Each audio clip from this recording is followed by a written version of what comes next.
ఎన్టీఆర్ జాన్వీ కపూర్ కాంబినేషన్లో వచ్చిన దేవర మూవీ 510 నుండి 670 కోట్ల వసూళ్లను రాబట్టింది. పాన్ ఇండియా లెవెల్లో టాలీవుడ్కి ఏడాది 3వ హిట్గా మారింది. అంతవరకు బాగానే ఉంది. హిట్ అయ్యాక వసూళ్లు వచ్చాక అంతా పడ్డ కష్టం మర్చిపోతారు. కానీ దేవర విడుదలకు ముందు ఎన్ని కమెంట్స్, ఇంకెంత ట్రోలింగ్ జరిగిందో దేవర టీంకే తెలుసు. ప్రతి పాటని చీల్చి చెండాడారు.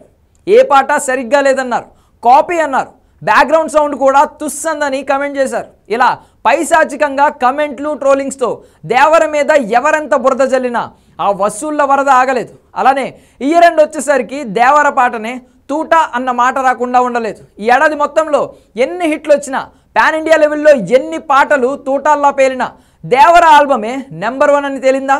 ప్రతి పాట ఇప్పటికీ తూటానే అని క్రిటిక్సే ఒప్పుకోవాల్సి వచ్చిందా? Have a look.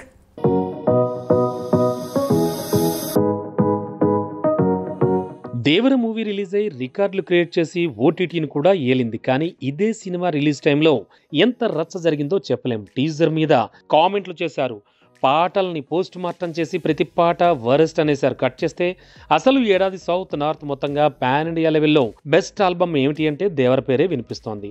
పాటకు వచ్చిన వ్యూస్, జనాల్లో ఆ పాటలు దూసుకెళ్లిన విధానం, ఆ తర్వాత వచ్చిన రెస్పాన్స్ బట్టి చూస్తే దేవర పాటలే 2024 నెంబర్ 1 తూటాలని తేలింది.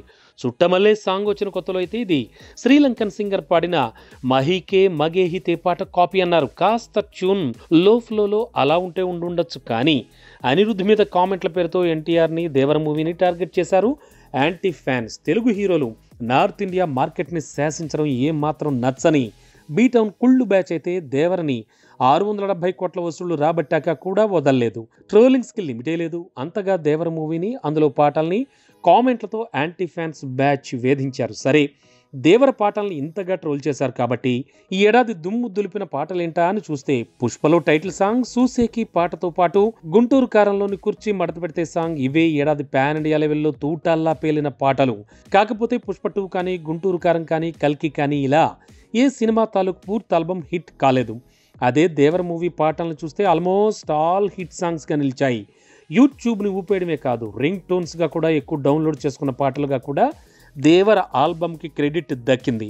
దేవరతో ఈ ఏడాది పోటీ పడిన మూవీ హనుమాన్. ఇక ఈ సినిమాలో పాటలు కూడా ఆల్మోస్ట్ అన్ని హిట్లే. మరి దేవర రేంజ్లో వైరల్ కాలేదు. కానీ హనుమాన్ మూవీ సాంగ్స్ దేవర తర్వాత అంతగా ఆల్మోస్ట్ అన్ని హిట్ అవ్వడం నిజంగా రికార్డే. అదేంటో తమిళ సినిమాలో పాటలు, హిందీ మూవీల పాటల మూటలు ఇవేవి ఈ ఏడాది రీసౌండ్ చేయలేకపోయాయి. నవ్విన నాపచేనే పండిందన్నట్టు దేవర పాటల్ని ఎవరెంతగా ట్రోల్ చేసినా చివరికి పాన్ ఇండియా లెవెల్లో ఏడాది నెంబర్ 1 ఆల్బమ్గా దూసుకెళ్ళింది దేవర.